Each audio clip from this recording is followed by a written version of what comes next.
Bonjour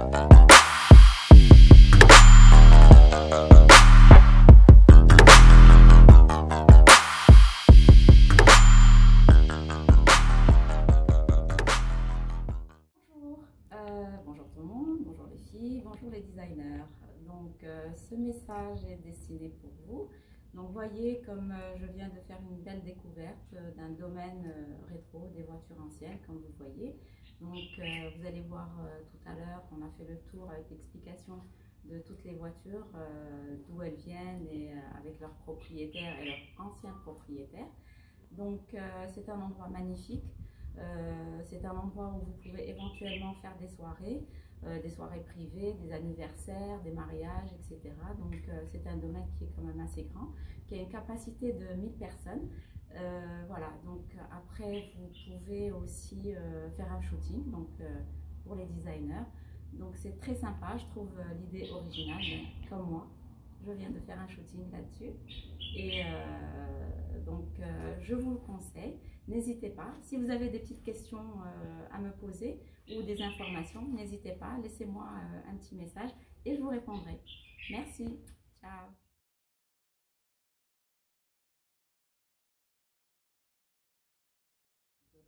Elle est fonctionnelle ou on va dire à moitié pour l'instant. C'est-à-dire que normalement le niveau arrive jusqu'à la fin des bordures, ça donne un petit effet plage. Mais là on l'a ajouté avec l'hiver qui approche. On va refaire une peinture, entretenir le lieu. Ici on a quelques véhicules donc des années 30 par an. C'est un pick-up Chevrolet de 1934. Et ce qu'il faut savoir, c'est que c'est vraiment lui qui a donné la mode du fermier luxueux avec ses belles boîtes, etc. Parce qu'il avait reçu en fait un moteur qui lui permettait de devenir très fiable. Et toutes les entreprises l'ont adoré, les grosses entreprises comme Coca-Cola, etc. Et c'est devenu donc leur véhicule utilitaire. Pour la petite histoire marocaine, il avait appartenu à l'entreprise T-Sultan dans les années 30. C'était leur tout premier véhicule utilitaire. Et donc le propriétaire l'utilisait pour vendre ces petites boîtes de thé aux petites épiceries marocaines. D'accord, super. Belle histoire. La classe S de 1948. On va dire que c'est une de toutes premières classes S. Et c'est la voiture qui a montré donc si on veut, la solidité de la marque, la robustesse et la fiabilité surtout. Et donc à cette époque-là, les Allemands avaient perdu la guerre, ils étaient un peu dans une mauvaise position. Ils voulaient montrer au monde entier que leurs industries étaient toujours puissantes en créant la voiture ultime qui est la classe S. Donc essayer et tester par avant de créer la voiture ultime qui a été vendue au marché européen. Donc elle est encore dans son jus, on a décidé de la garder telle qu'elle pour pouvoir donc montrer la solidité des matériaux utilisés et surtout l'obsolescence qu'il y a aujourd'hui dans les nouvelles voitures. D'accord. Une petite question, les voitures, elles fonctionnent, on peut rouler avec? Tout à fait.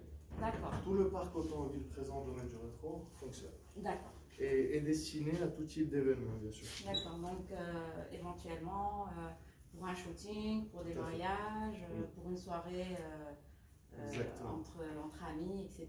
Exactement. C'est magnifique. Tout à fait, je vous remercie. Ouais. Ici, donc, on est face à une des premières voitures de série à motricité avant au monde. On l'appelle la Citroën Traction Avant. Et celle-ci est très rare parce que c'est la première. On l'appelle la 11 légère, elle est sortie en 1936, donc avant-guerre. Et le fait de la reconnaître, c'est grâce à la manivelle là-bas. Tous les véhicules qui ont la manivelle, c'est des véhicules d'avant-guerre. D'accord.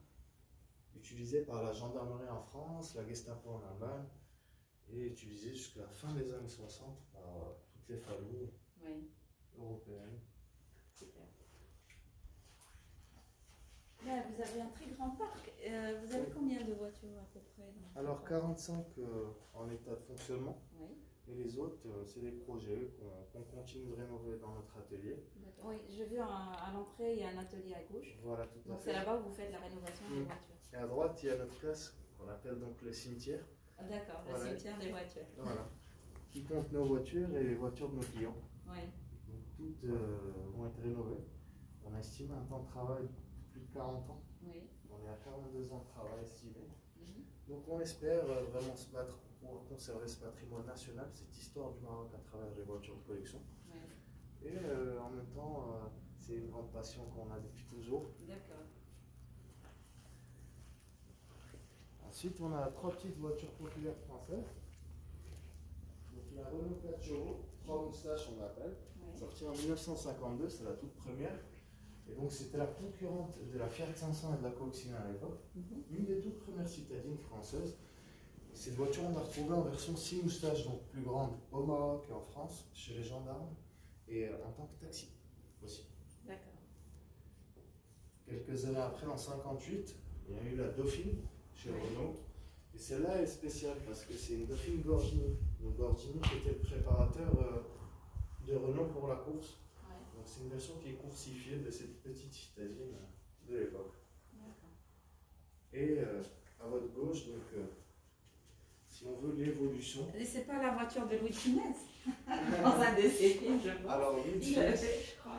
Il a une voiture. Ah, elle est à côté, je pense. voilà, c'était la Citroën traction avant. Ouais, d'accord. Dans le film Les Gendarmes. Oui, voilà, c'est ça. Voilà. Ouais. Ensuite, peut-être qu'ils ont eu recours à une Airite. D'accord. C'était la voiture du peuple. Et donc, voilà, clairement, qu'on disait une, c'était la voiture utilisée par la police aussi. Ouais. Et en tant que taxi au Maroc et à l'étranger. Mhm. Mais celle-ci, c'est une version coursifiée, si on veut, on l'appelle la Major. D'accord. Mm. Ok. On continue. Alors, deux English cars, si on veut. Voilà, c'est votre porcherie, comme il a dit, j'adore. Goodman, tout à fait. Mais une belle porcherie, on va dire. Je vous remercie. Voilà, ici, on est face à deux voitures anglaises de deux différentes époques, pardon. Oui. La plus ancienne, c'est cette Rolls-Royce Phantom 1 de 1927. Et c'était une voiture qui avait appartenu à la princesse Barbara Hutton qui a fini ses jours à Tanger. Et cette dame, en fait, l'avait demandé sur mesure aux portes de son palais. Donc c'est une version qui est bien plus fine et bien moins haute que l'original. Ce qui fait d'elle une voiture unique dans le monde. Oui. Et elle avait tout abandonné. Donc ces palais aussi, qui sont devenus des musées aujourd'hui, qu'on peut visiter. Et voilà, donc c'est une ancienne, on la reconnaît grâce à ça, parce que les deux R sont rouges. Oui. Monsieur Rolls-Royce était toujours en vie. Quand on a eu Monsieur Royce qui est décédé en 1931, on a eu un R rouge et un R noir. Aujourd'hui, les deux sont noirs. C'est comme ça qu'on peut reconnaître à peu près l'année. Oui, la différence. Vous allez voir le compartiment arrière de la princesse.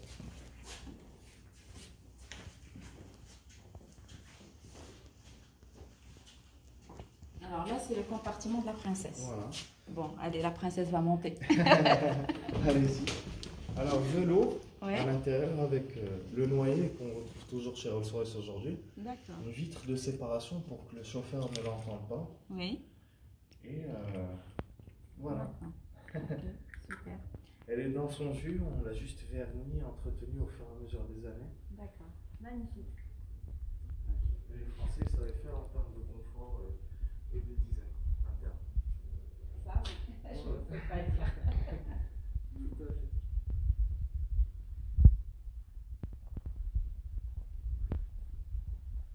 Ici, on est face à nous aux voitures les plus belles du monde. C'est comme ça qu'on les appelle dans le jargon. Ouais. En 1961, à Genève, donc ils ont présenté ces deux voitures.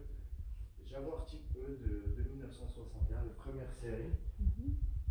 Et en fait, c'était des voitures de sport incontestées à l'époque. Et Jaguar avait mis la barre très très haut parce que son design, en fait, nouveau design, il avait inventé une toute nouvelle ère sans le vouloir, en créant un design comme ça. Parce que dans les années 60, il y a même Pino Farina de Ferrari qui avait larmoyé en voyant ces voitures. Il avait dit qu'il avait un temps d'avance sur lui niveau design. Il lui a montré ses projets, il lui a dit regarde, la prochaine Ferrari, elle ressemble beaucoup à ta voiture. Ouais. Donc incroyable qu'il ait eu ce coup de crayon avant eux. Et la voiture coûtait 2 fois moins cher qu'une Ferrari. Et elle accélérait plus. Donc tout le monde l'achetait, même les stars, hein, pour son design, ça avait fait un boom à l'époque. Ouais. Nico, en termes de voiture de sport. Et la note a fait 25 ans de rallye au Maroc. Rallyement classique. Elle a même gagné une fois en 2004.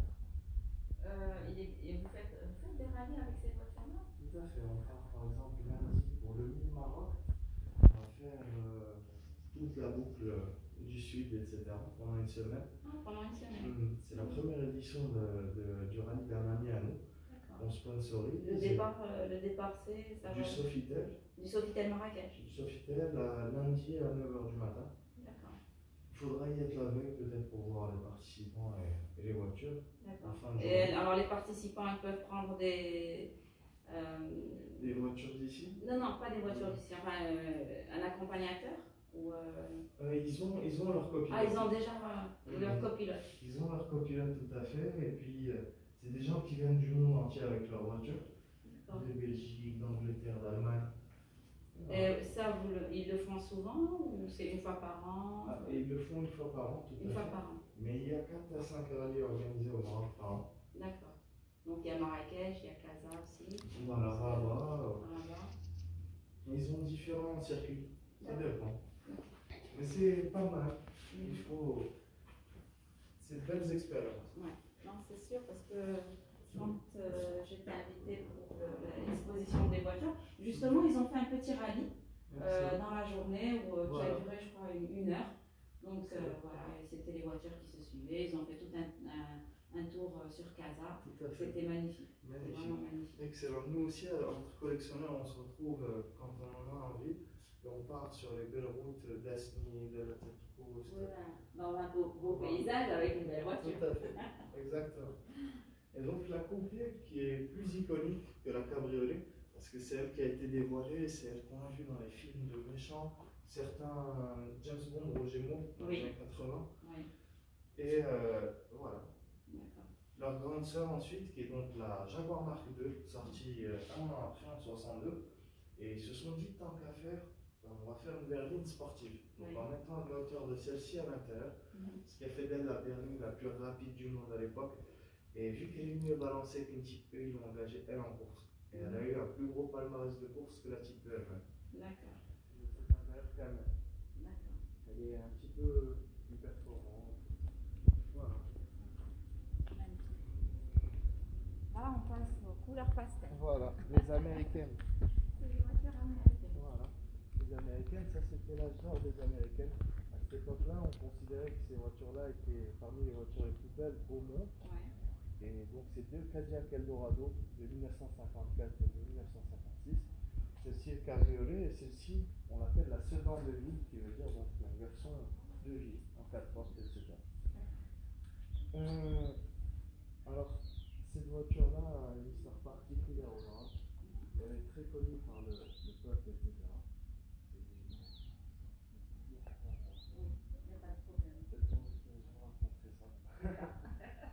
Et ici on est face à la Elvis car.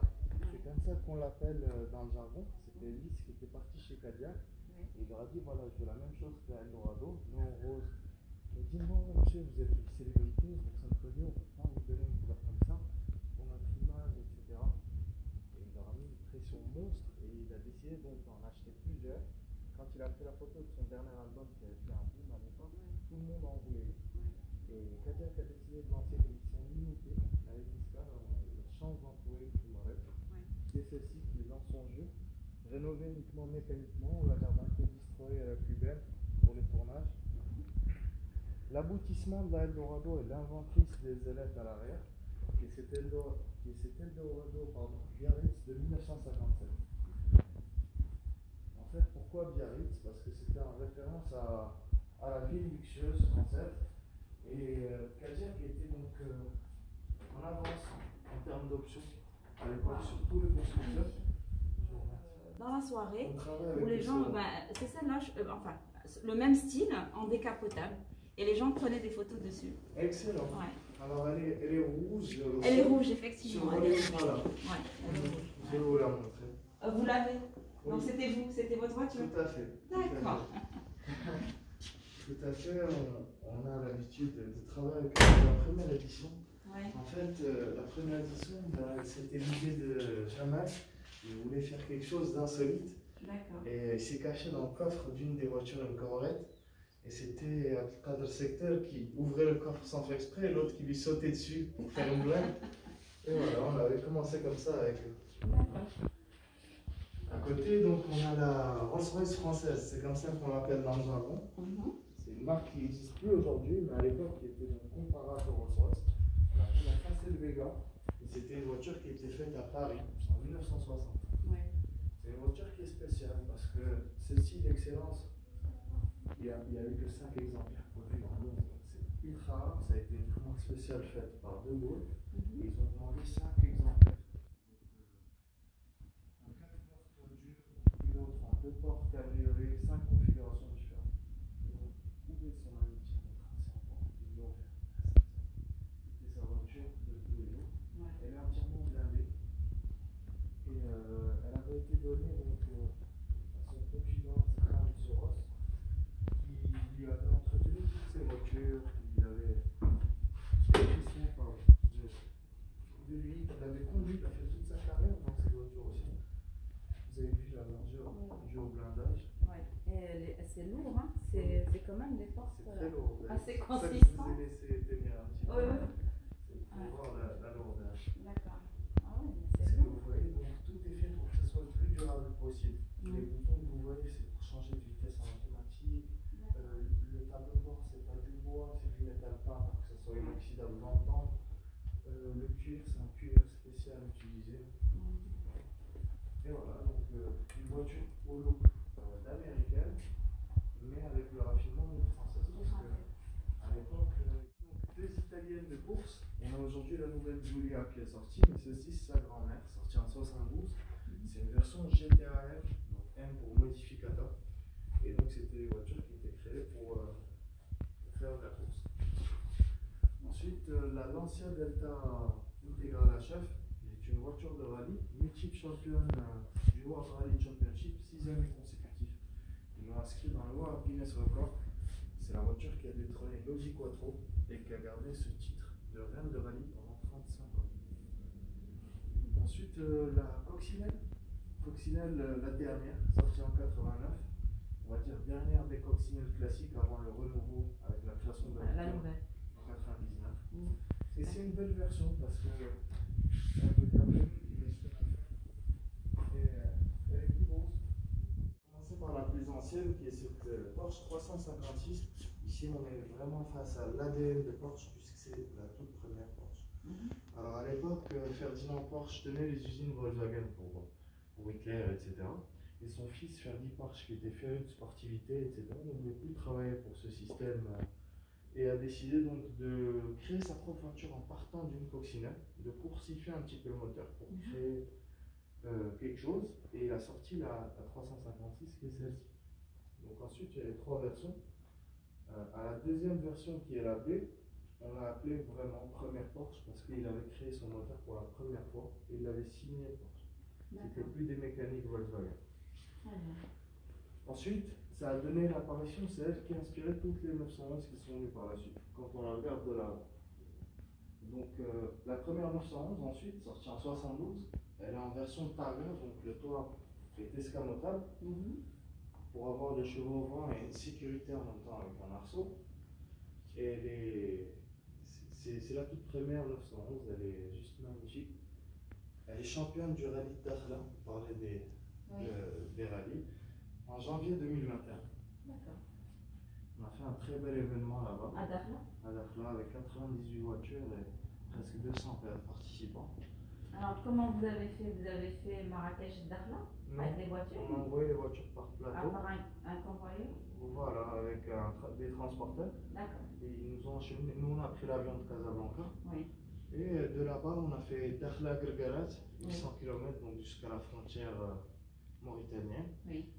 On a fêté l'indépendance du Maroc, on a fêté le Sahara marocain. C'était il n'y a pas longtemps, là où il y avait l'indépendance. Voilà, Sahara marocain aussi, et on est revenu. C'était super. Et donc la première voiture turbo, je vous remercie, première voiture turbo au monde, sortie en 75, qui est cette Porsche Turbo, donc 930. On l'appelle en anglais le Widowmaker, ou bien en français la faiseuse de veuve, parce que c'était une voiture donc, qui a tué énormément de pilotes. Parce que tout le poids d'une Porsche. C'est un porte-malheur. On va dire c'est un porte-malheur. C'est un porte-malheur, parce que tout le poids d'une Porsche est réparti à l'arrière, parce que son moteur est en porte-info. Et en fait, le fait de recevoir un gros turbo, les gens ne savaient pas conduire des voitures turbo. Et donc, sur celle-ci en particulier, pardon, quand le turbo s'enclenchait, ben, la puissance doublait d'un coup et la voiture devenait pardon, incontrôlable. C'est comme ça qu'on l'appelle. Parce qu'il en avait plusieurs. C'était la voiture dans laquelle il voulait finir ses jours. Ouais. Qui conduisait tous les jours. Enfin, dans laquelle il se faisait conduire. Ouais. Et ici, on est face à la première voiture de sport de chez Jaguar. C'est très rare d'en voir une. C'est une Jaguar XK120 de 1948. Et pourquoi on l'appelle 120? Ça signifie 120 miles, ce qui veut dire 201 km/h. Et donc, c'est la première voiture de série à avoir dépassé les 200. C'était juste incroyable pour l'époque, en 48. Donc, la voiture est toute option. C'est quoi les options de la voiture? C'est les pare-chocs arrière et avant, la capote et le pare-brise et les rétroviseurs. Donc sinon, il fallait mettre un petit casque et des lunettes et y aller. Les rétroviseurs, ils étaient carrément sur le début de la voiture. Exactement. Ensuite, ils les ont interdits. Les Américains les ont interdits avec une loi qui s'appelle Pedestrian Safety pour la sécurité des piétons. C'était trop dangereux en cas de collision. Et ils ont enlevé ça. Non, c'était trop. Ici, la voiture d'un ami à nous. On a fait un 4 places. Ah, d'accord. 4 places, voilà.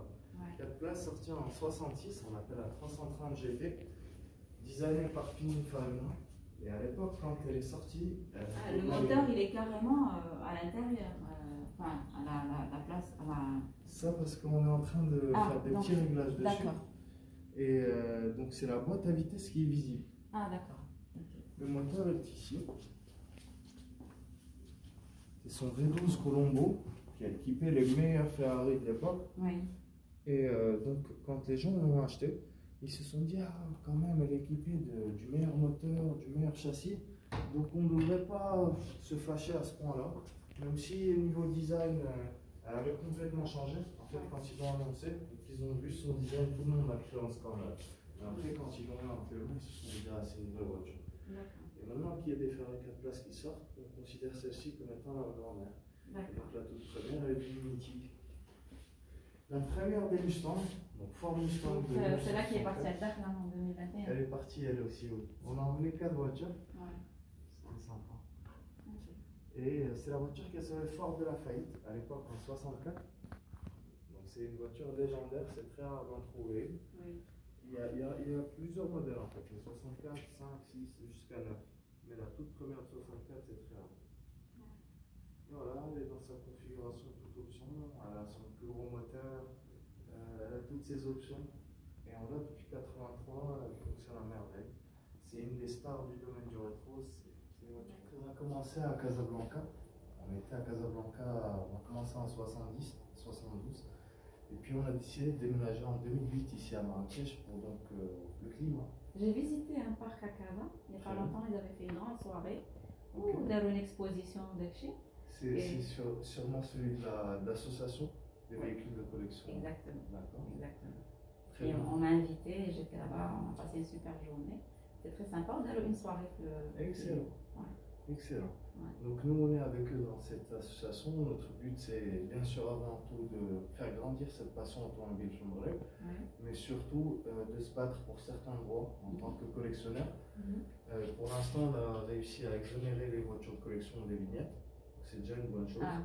On aimerait essayer de discuter par rapport à la douane, par rapport à certaines choses, garder les plaques d'origine, parce que les plaques numériques maintenant malheureusement on ne peut plus les garder sur les voitures. Voilà, quelque chose, quelques petites choses. Et donc pour commencer ici, on compte 42 voitures au sein du domaine du rétro. C'est des voitures allant des années 20 aux années 90, et elles ont toutes été trouvées au Maroc. Donc il y a été on a fait vraiment une véritable chasse au trésor à travers les années pour pouvoir y arriver. Et aujourd'hui on est spécialiste en rénovation de véhicules de collection au Maroc. Et donc on leur redonne vie dans notre domaine, etc. Donc pour commencer, si vous voulez, ici on est face à une des voitures qui fait partie vraiment de l'origine de l'automobile. Donc c'est une Citroën B12 de 1924. Et ce qu'il faut savoir, c'est qu'on vous la vendait uniquement comme ça. Il y avait que le châssis, le moteur, une petite carrosserie en bois. Puis c'était à vous de personnaliser le véhicule. Donc celle qui est derrière vous, c'est exactement la même que celle-ci. Sauf qu'elle est plus... Voilà, sauf qu'elle est assemblée. D'accord. Celle-ci a été faite à Kenitra Ouais. par un certain monsieur Bey, un charpentier. Il y a toujours ses petits-enfants qui exercent là-bas. D'accord. Et puis il avait eu la chance de partir en France dans les années 20 et de voir la construction de la B12. Et il est revenu au Maroc la construire. Et vu qu'il venait d'avoir des enfants, ben, il a fait ce petit style un petit peu bateau comme ça pour pouvoir s'amuser comme les Rolls-Royce des années 20. Et voilà, donc C'est magnifique. la voiture va avoir 100 ans dans 3 ans. Tabarakallah. Ouais. Elle continue de rouler. Vous allez faire déjà l'anniversaire ou pas? Oui, oui, tout à fait. On sera invités. Oui, oui. Avec plaisir. Elle a fait ses 75 ans il y a quelques années. D'accord. Et C'est puis, super. Oui. Voilà, donc venez voir ici, c'est une petite partie de l'histoire du Maroc. Oui. C'était les anciennes vignettes poinçonnées par l'État marocain. D'accord. Ville de Kenitra, 1926, 1929 et 1930. Ce Super. qui vous prouve que le véhicule a bien roulé ces années-là, Oui. tandis que la région. D'accord. On est très présent aussi dans la scène cinématographique, Oui. qu'elle soit internationale et nationale, depuis longtemps. Oui. Et donc, ces deux voitures vont participer dans le nouveau Indiana Jones. Ah, On n'était d'accord. même pas au courant, nous aussi, on est trop contents et fiers. Super. Donc, on espère les voir en 2022. D'accord. Ah oui, c'est génial. Voilà, tout à fait. La voiture, c'est une voiture des années 20. On est donc avec un essuie-glace manuel, un indicateur de température sur le radiateur. Alors, j'ai une histoire. Oui. J'étais, je crois, à Essaouira et c'était l'hiver et je rentrais sur Marrakech. D'accord. Et il y avait donc les grands taxis, les taxis bleus, là. Mhm. Et puis je voyais d'un coup, il pleuvait, et le mec il sortait sa raclette et il faisait comme, il conduisait avec une main et il faisait comme ça. Wow. Donc j'ai rigolé comme pas possible. Je dis ben, tiens, là on est reparti sur. Excellent, à la Mister Bean. Voilà, donc on est parti sur de l'ancienne méthode. Tout à fait. Excellent. Ok. À côté, on a donc un véhicule militaire créé pendant la Seconde Guerre mondiale. On appelle donc la Renault Torpedo. Et elle a été déclinée en plusieurs versions jusqu'au tank dans les années 70, etc. Et pourquoi on l'a eu au Maroc? En volant en droite surtout, parce que les Anglais, les Français, etc. nous ont donné beaucoup d'armements et de véhicules pour faire la guerre des sables en 62. Ouais. Pourquoi la Torpedo? Parce qu'elle avait une particularité, c'est qu'on pouvait remplacer les pneus par des chaînes comme un tank, et donc c'était très facile pour sillonner n'importe quel terrain, même le sable sans s'enliser. Donc l'ennemi s'enrobait et nous on continuait. Pour prouver en fait que cette voiture pouvait passer partout, ils étaient partis de Chine, de France jusqu'en Chine, en faisant la route de la soie qui est très compliquée, etc. Ouais. Voilà. Magnifique. Ok. Tout le périple avait été filmé par TV5 Monde, les grandes télé qui avaient suivi Ouais. juste après la Première Guerre mondiale. D'accord.